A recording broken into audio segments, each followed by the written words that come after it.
بسم اللہ الرحمن الرحیم۔ صرف 5 منٹ کا مدرسہ قرآن و حدیث کی روشنی میں 22 شعبان المعظم اسلامی تاریخ۔ حضرت ابو دردہ رضی اللہ عنہ۔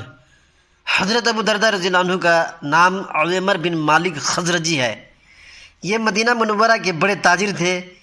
حضرت عبداللہ بن رواحہ سے گہرے تعلقات تھے۔ وہ اسلام لانے کے بعد حضرت ابو دردہ رضی اللہ عنہ کو توحید کی دعوت دیتے اور شرک و بت پرستی سے منع کرتے۔ ایک روز عبداللہ بن رواحہ نے ان کے گھر جا کر بت کے ٹکڑے ٹکڑے کر ڈالے۔ اس کی یہ بے بسی دیکھ کر وہ سوچنے پہ مجبور ہو گئے کہ اگر اس میں کوئی خوبی اور نفع نقصان پہنچانے کی صلاحیت ہوتی تو آج یہ ضرور اپنا بچاؤ کر لیتا۔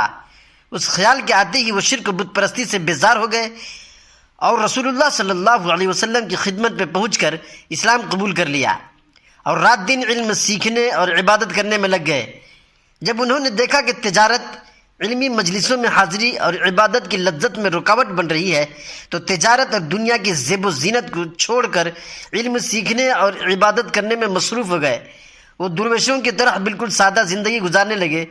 حضرت عمر رضی اللہ عنہ نے انہیں شام کا گورنر بنانا چاہا تو صاف کہہ دیا کہ میں اہل شام کو نماز اور قرآن پڑھانے کے علاوہ دوسرا کام نہیں کر سکتا۔ حضرت عثمان رضی اللہ عنہ نے انہیں دمشق کا قاضی بنا دیا تھا۔ پھر انہی کے دور خلافت میں سن 33 ہجری میں انتقال فرمایا۔ حضور صلی اللہ علیہ وسلم کا معجزہ، سورج کا لوٹنا۔ حضور صلی اللہ علیہ وسلم پر جب وحی نازل ہوتی تو آپ صلی اللہ علیہ وسلم کی ایسی حالت ہو جاتی کہ ابھی غشی طاری ہو جائے گی، بے ہوشی طاری ہو جائے گی۔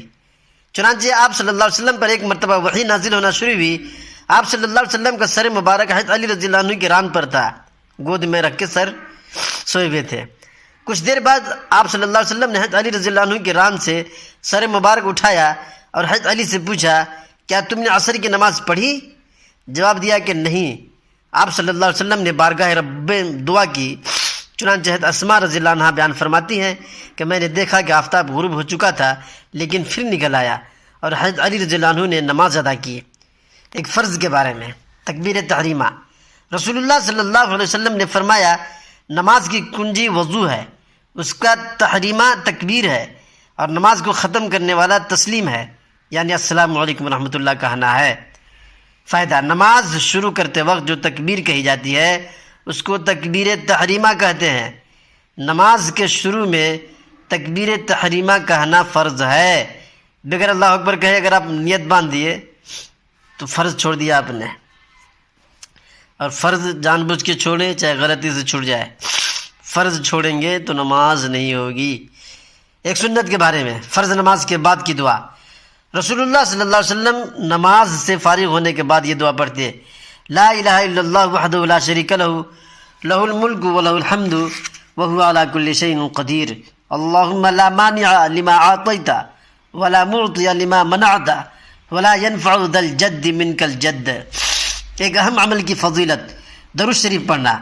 رسول اللہ صلی اللہ علیہ وسلم نے فرمایا جو شخص مجھ پر ایک بار درود شریف پڑھے گا تو اللہ تعالیٰ اس پر 10 رحمتیں بھیجے گا اور 10 گناہ معاف کر دیے جائیں گے اور 10 درجات بلند کر دیے جائیں گے۔ ایک گناہ کے بارے میں، نقصان کے بعد کی آسانیوں پر اترانا۔ قرآن میں اللہ تعالیٰ فرماتا ہے جب ہم لوگوں کو نقصان پہنچانے کے بعد اپنی رحمت کا مزہ چکھاتے ہیں تو وہ ہماری نشانیوں کے بارے میں بھی شرارت کرنے لگتے ہیں، یعنی موجودہ آسانیوں میں پڑھ کر گزری ہوئی مصیبتوں کی تکذیب اور مذاق اڑاتے ہیں، جبکہ انہیں ان نشانیوں سے عبرت حاصل کرنی چاہیے۔ ایسے لوگوں کے متعلق سخت وعیدیں آئی ہیں۔ دنیا کے بارے میں، آخرت کی کامیابی دنیا سے بہتر ہے۔ قرآن میں اللہ تعالیٰ فرماتا ہے تم لوگوں کو جو کچھ دیا گیا ہے وہ صرف دنیاوی زندگی میں استعمال کی چیزیں ہیں، اور جو کچھ اجر و ثواب اللہ کے پاس ہے وہ اس دنیا سے کہیں بہتر اور باقی رہنے والا ہے۔ آخرت کے بارے میں، جنتی کو موت نہیں آئے گی۔ ایک شخص نے سوال کیا یا رسول اللہ صلی اللہ علیہ وسلم کیا اہل جنت کو نیند آئے گی؟ رسول اللہ صلی اللہ علیہ وسلم نے جواب دیا نیند موت کی بہن ہے اور جنتیوں کو موت نہ آئے گی لہذا نیند بھی نہیں آئے گی۔ طب نبوی سے علاج، آپریشن سے پھوڑے کا علاج۔